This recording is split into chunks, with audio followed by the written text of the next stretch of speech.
आज के वीडियो में हम अपना भारत देश का भौगोलिक अध्ययन प्रारंभ करते हैं। तो इसका अध्ययन शुरू करने से पहले भारत का हमें मुख्य एक भौगोलिक परिचय होना ज़रूरी है। तो ये जो हमारा भारत देश है, हमने पहले भी बताया था, यदि किसी देश या स्थान का हम भौगोलिक अध्ययन करते हैं तो उसके इस पृथ्वी पर वो कहाँ पर स्थित है, कितने अक्षांश देशांतर पर स्थित है, इन सब बातों का अध्ययन करते हैं, तभी उसकी सही जानकारी मिल पाती है। तो हमारा जो भारत देश है, ये भारत देश भूमध्य रेखा से उत्तर में अर्थात उत्तरी गोलार्ध में 8 डिग्री 4 मिनट पर उत्तरी अक्षांश पर स्थित है तथा इसके जो लास्ट में उत्तरी अक्षांश है वो 37 डिग्री 8 मिनट है। इन दोनों अक्षांशों के बीच में भारत देश स्थित है। इसी तरह देशांतरीय विस्तार का भी हम अध्ययन करते हैं, तभी हमें ये जानकारी होती है कि वो देश संसार में किस जगह है।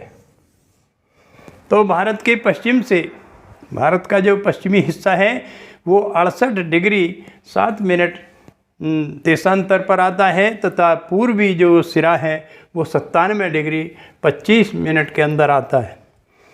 इस तरह से जो ये भारत का विस्तार है, तो भारत का देशांतरीय विस्तार लगभग 31 डिग्री है। इस 31 डिग्री के अनुसार ही भारत का प्रमाणिक समय बनाया गया है, क्योंकि सूर्य पूर्व से निकलना शुरू होता है और सूर्य को एक देशांतर से दूसरी देशांतर तक जाने में 4 मिनट का समय लगता है। यदि भारत के अंदर लगभग 31 देशांतर आती हैं, यदि हम हर देशांतर का अलग अलग समय देखें तो बहुत बड़ी गड़बड़ हो जाएगी और देश की जो व्यवस्था है वो सही ढंग से नहीं चल पाएगी।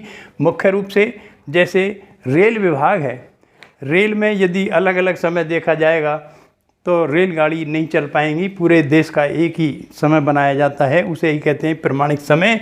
इसलिए लगभग बीच की देशांतर रेखा का जो समय है वो पूरे देश के अंदर प्रमाणिक समय माना जाता है।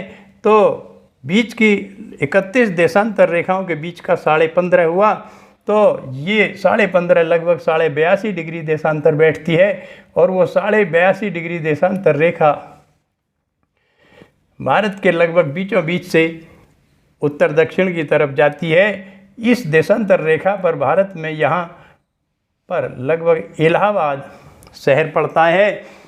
तो इलाहाबाद शहर के समय को पूरे देश के लिए प्रमाणिक समय माना जाता है। तो इन देशांतरों के अनुसार देश का प्रमाणिक समय बनाया गया। अब इसका जो पश्चिम से पूर्व तक जो इस भारत की लंबाई है वो 2933 किलोमीटर है तथा उत्तर से दक्षिण तक भारत की लंबाई 3214 किलोमीटर है। हमारे इस देश के दक्षिण में यहाँ खंबात की खाड़ी से समुद्र शुरू होता है। यहाँ पर ये हिंद महासागर है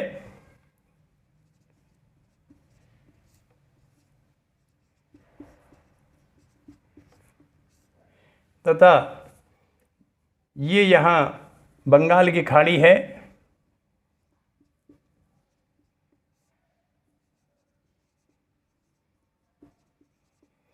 तथा पश्चिम में यहाँ अरब की खाड़ी है।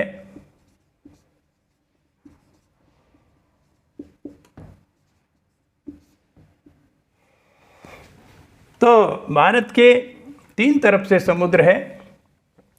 तो इसका पूरे देश का लगभग 32.8 लाख वर्ग किलोमीटर क्षेत्रफल है तथा भारत की जो स्थल सीमा है ये यहाँ खंबात की खाड़ी से शुरू होती है और ये स्थल जो सीमा है, ये स्थल सीमा लगभग 15,200 किलोमीटर है तथा भारत की जो जलीय सीमा है, भारत के यहाँ पर कुछ द्वीप भी हैं, इधर यहाँ भी द्वीप हैं और पश्चिम में भी द्वीप हैं। तो इन सब की स्थलीय सीमा को मिलाकर भारत की लगभग 75,166 किलोमीटर जलीय सीमा है। भारत का जो ये क्षेत्रफल है, भारत का जो भूभाग है, ये विश्व का लगभग 2.4% है। तो ये मैंने भारत का थोड़ा अक्षांश देशांतरीय विस्तार बताया।